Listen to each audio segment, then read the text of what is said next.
Hello everyone, welcome back to all of you in my Andaman vlog. और today is the vlog of happy moment, excitement moment with lots of sad moment. So I will share with you today's vlog.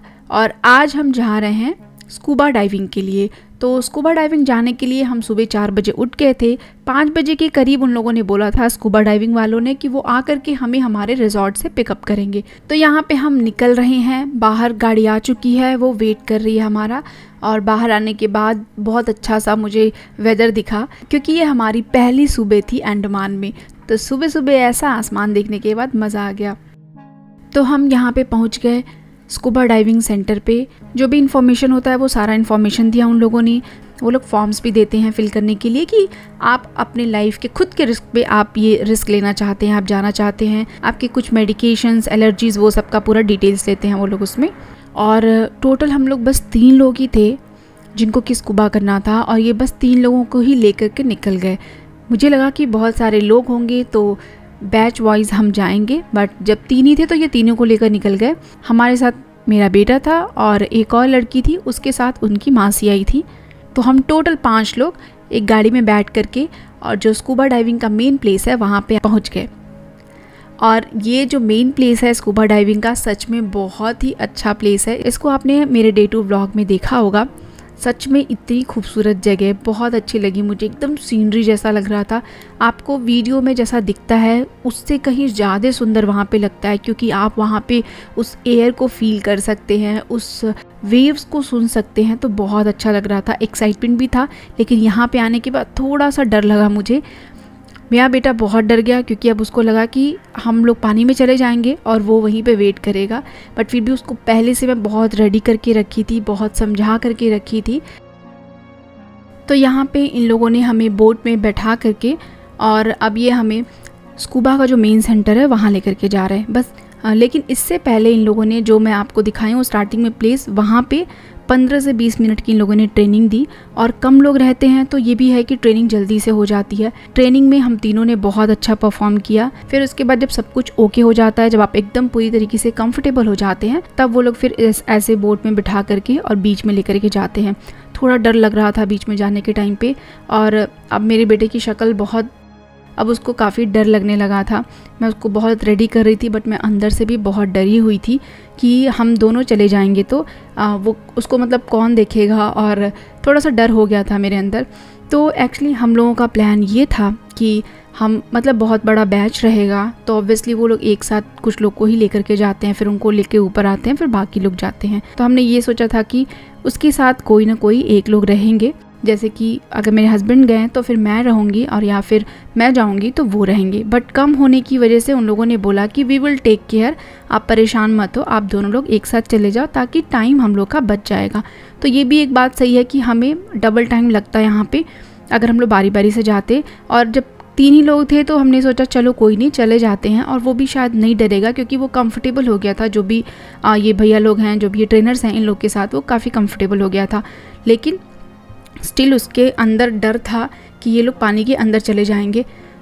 तो फिर हम main centre पे आ गए। वो लोग अच्छे से हमें सिलेंडर वगैरह पहना करके रेडी किए। यहाँ तक मैं बहुत अच्छी थी, एकदम अच्छे से मैं एंजॉय कर रही थी। जब वो लोग पैर नीचे से ऊपर गिराते हैं ना, तब थोड़ा सा डर लगता है। लेकिन आप पहले से इतने एक्साइटेड रहते हो तो उस डर का भी पता नहीं चलता था। मैं एक्साइटेड तो बहुत थी, बट मुझे अपने बेटे का बहुत टेंशन था। जो ऊपर आंटी थी उनको मैं प्लीज़ प्लीज़ उसको देखती रहेगा बोल बोल के मैं बैठी थी। मैंने ये एक चीज़ देखा कि जब बोट कोई और आसपास जा रही थी तो ये बोट एकदम पूरा मूव कर रही थी ऊपर से नीचे।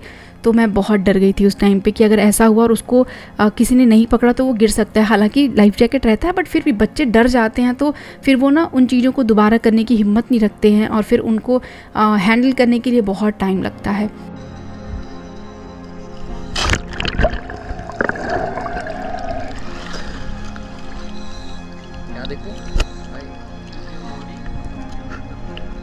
तो जब मैं नीचे आई तो यहाँ पे मेरे मुंह में पानी चला गया, काफ़ी गंदा पानी था, मतलब बहुत सॉल्टी वाटर लगा मुझे। ऐसा मुझे मतलब वॉमिटिंग जैसा भी हुआ, एकदम नमक नमक सा लगता है। मेरे नोज़ में भी पानी चला गया, क्योंकि वो लोग बोलते हैं जो ऑक्सीजन मुंह पे रखे हैं ना, उस पे हाथ रख करके कूदना है, मतलब गिरना है। तो जब हम गिरते हैं तो ऑब्वियसली डर के मारे वो छूट जाता है।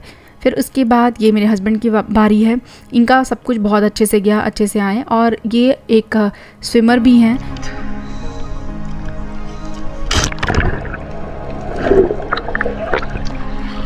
तो सेट होने के लिए लोग अच्छा खासा टाइम देते हैं। आप आराम से सेट हो जाइए, आपको जब लगे कि आप ओके हैं तब ये लोग आपको स्टेप वाइज धीरे धीरे नीचे लेकर के जाते हैं, एकदम सेफ्टी के साथ अच्छे से आराम से लेकर के जाते हैं।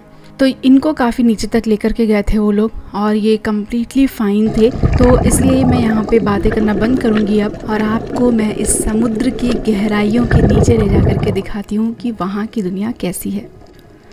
तो वो एक गाइड आपके साथ पीछे से आपको पकड़े रहते हैं और आपको धीरे धीरे नीचे लेकर के जाते हैं।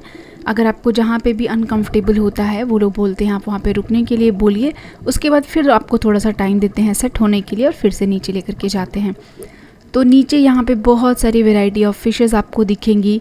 आप उनको देख कर के सच में बहुत ब्लेस्ड फील करेंगे, बहुत अच्छा लगेगा कि किसी और दुनिया में हम आ गए हैं। तो मैं आपको यहाँ पे एक बात बताना चाहती हूँ कि मैं यहाँ तक नहीं जा पाई। उसका रीज़न क्या है मैं आपको बताऊँगी बाद में।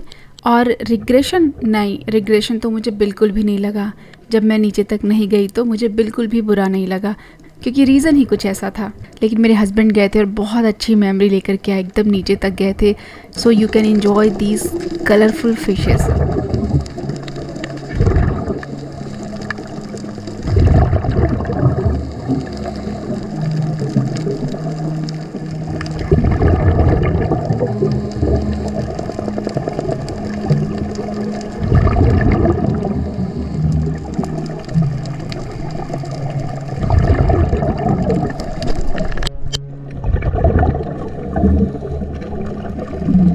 तो ये कुछ साइन बोलते हैं वो लोग, जब फ़ोटोज़ हम लेंगे तो आप करो। ये जो लगता है कि कॉल करने वाला है, ये कॉल करने वाला नहीं है, ये ऑसम है। पता नहीं ये साइन किसने बनाया है, लेकिन आप इसको अवॉइड करिएगा ज़रूर से। मुझे कुछ अजीब ही लगा बाद में जब हमने अपना वीडियो देखा। तो यू कैन सी कि मेरे हस्बैंड ने ऐसा छोटा सा हार्ट बनाया, और एंड ही आस्क कि मेरे साथ जो थी मेरी वाइफ वो कहाँ है। तो उन लोगों ने बोला कि वो ऊपर चली गई हैं। ही फेल्ट लिटिल बिट सैड, और ये वीडियो देखने के बाद मुझे भी थोड़ा सा बुरा लगा। तो यहाँ पे मैं थोड़ा सा इमोशनल हुई थी कि ही वॉज ऑल्सो थिंकिंग कि एक साथ हम नीचे तक जाएंगे और हम पिक्चर्स लेंगे, थोड़ा सा अच्छा लगेगा हमें, लेकिन ऐसा नहीं हुआ। So he felt little bit bad, but it's okay.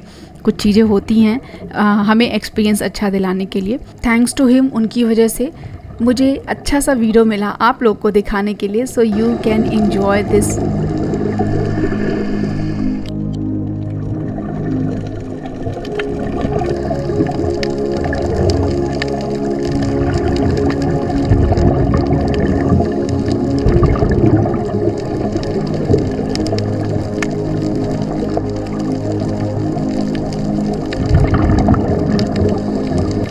तो मैं यहाँ पे ऊपर बैठी हुई हूँ, और यहाँ पे मेरा बेटा कंटिन्यूस रो रहा था, और उसके रोने की वजह से ही मैं ऊपर आ गई। जैसे जैसे बोट से दूर जा रही थी उसका रोना और ज़्यादा हो गया, तो वो देख करके फिर मैं ऊपर आ गई। मैंने सोचा छोड़ो जाने तो इसको, जब कभी फिर चांस मिलेगा तो मैं करूँगी। तो ऊपर से देखिए, ऊपर से ही बोट स्टिल बोट था। तो वहाँ से ना नीचे देखने के बाद आपको ईजिली पूरे यहाँ पे कोरल्स और कलरफुल फिशेस बहुत सारे दिख रहे थे। तो यहाँ से मैं उसको दिखा रही थी। तो अब मैं बात करती हूँ स्कूबा डाइविंग की थोड़ी सी डिटेल के बारे में, प्राइस वगैरह के बारे में। तो इन लोगों से पहले से ही आपको बुकिंग करनी होती है, पहले से बुक कर लीजिए, बात कर लीजिए। हम लोग वहाँ जिस दिन फर्स्ट डे पहुँचे थे, फर्स्ट डे ही हमने बुकिंग कर ली थी। एक दो आप कंपनी से बात करिए, उसके बाद किसी एक से फाइनलाइज़ कर लीजिए। तो इनके साथ हमने फाइनलाइज़ किया था, और इनका प्राइस था 4500। तो 4500 में कुछ डिटेल्स थी, ये क्या क्या कराएंगे वो मैं यहाँ पे पिक्चर डाल दूँगी, और आप यहाँ पे देख लीजिए। वीडियोज़ ये लोग देते हैं, पूरा वीडियोज़ फ़ोटोज़ ये लोग अच्छे से देते हैं। तो अगर आपके पास अंडर वाटर कैमरा नहीं भी है तो कोई टेंशन नहीं है। हमारे पास कैमरा था, तो ये सारे वीडियोज़ हमारे खुद के कैमरे के हैं। तो इनका स्कूबा कंप्लीट हो गया है। ये टोटल करीबन 25 से 30 फीट नीचे ले गए थे इनको ये लोग, और ही वॉज कम्प्लीटली कंफर्टेबल, तो इसीलिए लेकर के गए थे। इनका अच्छा खासा टाइम भी लगा। तो आप जितना नीचे जाते हैं उतना आपका टाइम ज़्यादा लगेगा। ऊपर आने के बाद ये बहुत शॉक हो गए हैं कि मैं नहीं गई, क्योंकि मेरे से एक्सपेक्टेड नहीं था। मैं अच्छे से कर रही थी, इंजॉय भी कर रही थी, बट जो भी था नहीं गई मैं। फिर उसके बाद ये लोग बोट थोड़ा सा जो बीच होता है एकदम जो शोर होता है उससे थोड़ा सा पहले ये लोग रोक देते हैं। उसके बाद स्कूबा हमारा सुबह सुबह ही हो गया था, हम पूरे दिन भर एकदम फ्री ही थे। मतलब आपने टाइम भी देखा, जब हम कार से आए थे तब 6 बज रहे थे और करीबन 8:30 बजे तक हमारा स्कूबा हो चुका था। तो स्कूबा का ओवरऑल जो एक्सपीरियंस था, ऑब्वियसली जिसने किया मैं उसी से पूछ के आपको बता रही हूँ। स्कूबा का एक्सपीरियंस बहुत अच्छा था। शुरू में बहुत डर लगता है जब हम थोड़ा सा नीचे जाते हैं, करीबन 8-10 फीट नीचे जाते हैं तो थोड़ा डर लगता है। अगर आपको उससे नीचे जाने में डर लगे, आपको बहुत प्रेशर फील हो रहा है, तो आप वहीं से देख करके आ जाइए। या अगर आप कंफर्टेबल हैं, ट्राई करिए कंफर्टेबल होने का। अगर कंफर्टेबल हो गए हैं तो आपको वो नीचे तक लेकर के जाएंगे, और जितना नीचे हो सके धीरे धीरे अगर आप जाएंगे ना, तो ऐसा बता रहे थे कि नीचे जाने के बाद हम भूल जाते हैं, हमें ना तो कोई प्रेशर होता है, ना ही हमको ब्रीदिंग पता चलता है, सब कुछ एकदम नॉर्मल लगने लगता है और हम मछलियों को, कोरल्स को देखने में बिजी हो जाते हैं, तो कुछ पता नहीं चलता है। तो स्कूबा का चांस मिले तो बिल्कुल मिस मत करिएगा। अगर आपके पास बच्चे हैं तो बच्चों के पास किसी एक रिस्पॉन्सिबल पर्सन को रखिएगा ज़रूर से, ताकि दोनों लोग या जितने लोग भी हैं फ्री हो करके नीचे जाएं, एकदम फ्री माइंड से जाएंगे तो इन्जॉय भी करेंगे। तो आई होप आपको ये व्लॉग पसंद आया होगा and thank you so much for watching. I hope आपको ये वीडियोस पसंद आ रही होंगी, मेरी पूरी अंडमान की सीरीज़ पसंद आ रही होंगी। Thank you so much for watching. Bye bye and take care.